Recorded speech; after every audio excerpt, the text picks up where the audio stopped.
Hey guys, if you didn't know, Trump had a sit-down interview with Meet the Press, If and it was intense. you have such potential. If you could be just non-biased, you hurt yourself so badly.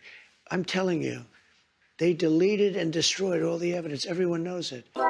And you slough it off like it doesn't mean anything. Hey everyone, I'm Boris. Welcome back to the channel. I hope you enjoyed the last videos that I put out. So here we go. Trump 2.0 is back. He's coming in with a clear head, clear mind, with all the people that he could trust.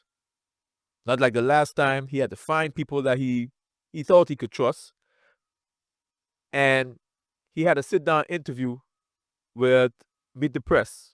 Now, we all know it's like going into the lion's den with these people because they go into the interview very much disingenuous. They're trying to get some gotcha moments, but he held his own. Let's see how he did when she asked him, what is his plans for the first 100? President-elect Donald Trump, welcome back to Meet the Press. Thank you very much. Thank you so much for being here. You are the first president since Grover Cleveland to win non-consecutive terms. Republicans now have control of the House and the Senate. Right. What do you plan to accomplish in your first 100 days in office? Well, we're going to do something with the border, and very strong, very powerful. That'll be our first signal, and the first signal to America that we're not playing games. We have people coming in by the millions, as you know, and a lot of people shouldn't be here. Most of them shouldn't be here, but we have jails being emptied into our country. We have mental institutions from all over the world being emptied into our country. So we'll be doing that. We're going to be extending within that period, or as soon as we can, the Trump tax cuts, because, you know, they're coming due and they're very substantial for people. And it would be very, I think it will anger a lot of people, frankly, if we don't get an extension of that. That's what led us to one of the greatest economies ever. And those two things are going to be very. And yes, if he was on planet Earth or in America, you know that was true. It was beautiful. We all ran it up. We made money. I made money. I don't know about you, but it was really good. Groceries was lower. Insurance was lower. Everything was lower. Trust me. Vital, very important. We're going to be focusing on crime in the cities, and we'll work with Democrat governors. Most of them are, as you know, if you look at the 25 worst places, they're just about all Democrat-controlled cities and states, and we're going to be working with Democrat governors and Democrat mayors, and I look forward to doing it. But we have to do something about crime, and mostly in our cities, and we're going to have a lot of other things. Amen. Clear, decisive. He's coming with a plan.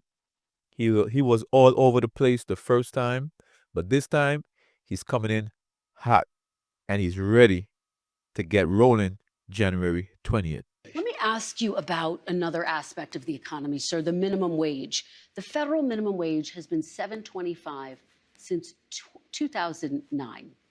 There are 20 states that still have the federal minimum wage at $7.25, and I actually have a map. 19 of these states actually voted for you, sir. Mm-hmm.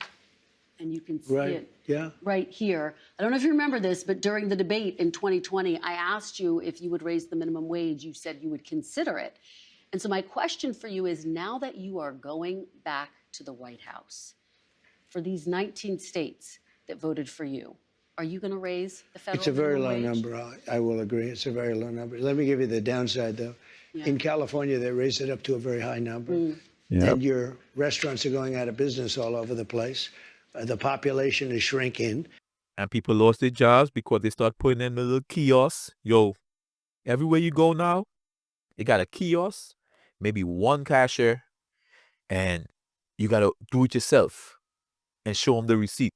They lost a cashier because of that. Because now these people are thinking about their bottom line and the money they're losing, so they're trying to find ways to make it back. When you raise the minimum wage, it's tricky.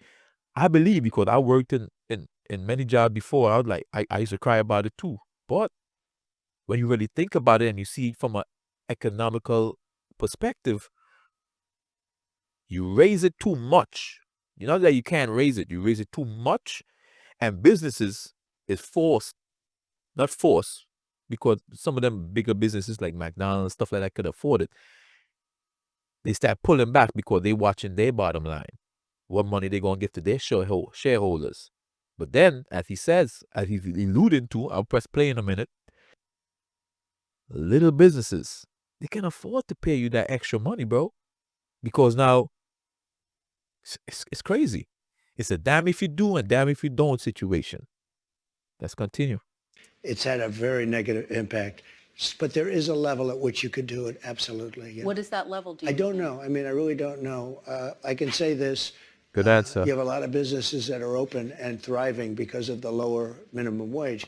If you raise it too much, and you understand this, if California went crazy, they went crazy. And people, the restaurants are closing all over. Many more people are hurt. So I hear you saying, similarly to sort of what you said in 2020, will you consider, is this something you're going to look at? I'd want to speak to the governors. And the other thing that's very complicated about minimum wages is places are so different.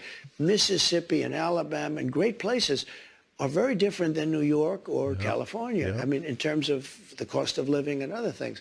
So it would be nice to have just a minimum wage for the whole country, but it wouldn't work because you have places where it's very inexpensive to live, where a minimum wage, which is $8 or $9, might be, might have very little effect because the cost of living in certain places is really low.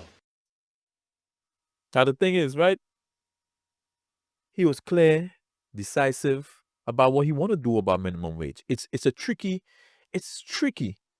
Now the thing is, if you raise minimum wage, how they call it, the mom and pops. So now you work at 7 right now, 10 hours a day, that's $70, right? You got tax and stuff like that, but we just keeping the numbers even, right? They raised to 15, that's $150 per day. By the 10 employees you got, that's $1,500 per day you gotta find. And then now you have a slow day, 2-3 slow days, because hey, listen, when you're running businesses, you have days that you lose and some days that you win. You got to find this money regardless. What happens is, once you start getting hit, because now they got overhead costs. They have rent, lights, gas. All these things went up too. Just remember that, right? Because of inflation from the Biden administration. So now it's up here, right? Then you got to pay your own car insurance, your own rent, your own health insurance, your own... You see where it's going, right? So now once you get into that tricky range of raising it to $15 an hour, $20 an hour, certain places, that's why he was specific on saying you can't do it across the board because some places is going to get priced out and they're going to lose employment. So now that one person, they living in a house, they paying this rent or they whatever, they're supporting their family and they lose that job. And not just that one person getting affected. It's 2-3 other people. So it's something they got to look at and they got to crunch some numbers and see. But it definitely has to raise. It definitely has to raise. And I guess they're going to work it out. So the next topic she's going to get into is birthright citizenship. And this right here is so controversial that everybody should pay attention. Let me ask you about some of your other promises on this topic. You promised to end birthright citizenship on day one. Is that still your plan? Yeah, absolutely. The 14th Amendment, though, says that, quote, all persons born in the United States are citizens. Can you get around the 14th Amendment with an executive action? We're going to have to get a change. We'll maybe have to go back to the people, but we have to end it. We're the only country that has it. Through an executive action? We're the only country that has it. If somebody sets a foot, just a foot, 1 foot, you don't need to, on our land, congratulations, you are now a citizen of the United States of America. Yes, we're going to end that because it's ridiculous. Through executive action? Well, if we can, through executive action. I was going to do it through executive action, but then we had to fix COVID first, to be honest with you. We have to end it. It's ridiculous. Do you know we're the only country in the world that has it? Do you know that?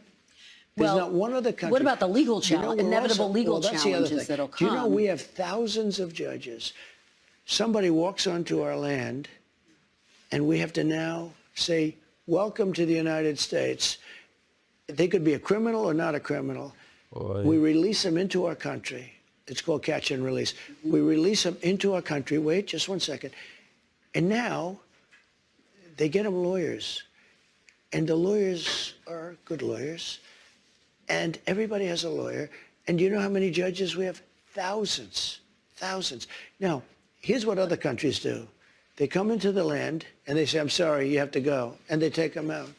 Okay? With us, once they touch our land, we're into litigation that lasts for years, costs us hundreds of billions of dollars.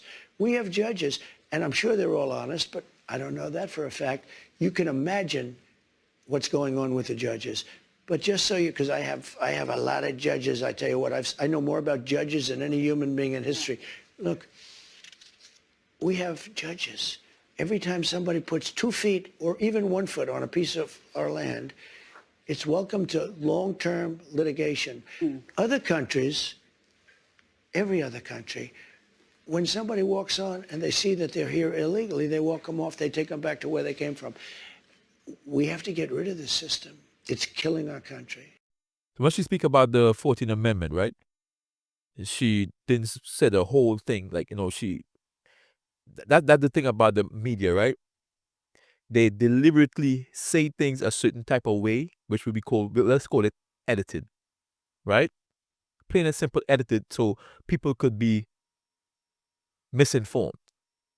The 14th Amendment, right? It says, all persons born or naturalized in the United States and subject to the jurisdiction thereof are citizens of the United States and of state wherein they reside.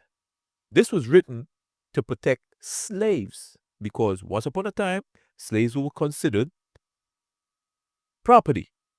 So now they put this, they did all these amendments and things of that nature to let all these other little whack jobs know, leave the slaves alone, right? And leave their kids alone. The thing is, they willfully misinterpret the 14th Amendment for their own purposes, right? We all know the history of the 14th Amendment. It was taught in schools. These legal minds and scholars who is way up there, Supreme Court and all of them, they know why it was written, right? They know why it was written. But, as they say, the Democratic side wants to exploit it for other things. So everyone, this was the end of this one. We got some more topics because it was a pretty long one. Don't want the video to stay too long. We're going to talk about mass deportation, tariffs, Doge on the next one. We got a part 2 coming. So stay tuned. Come back. Watch the other videos. As I always say, I love you guys. Peace.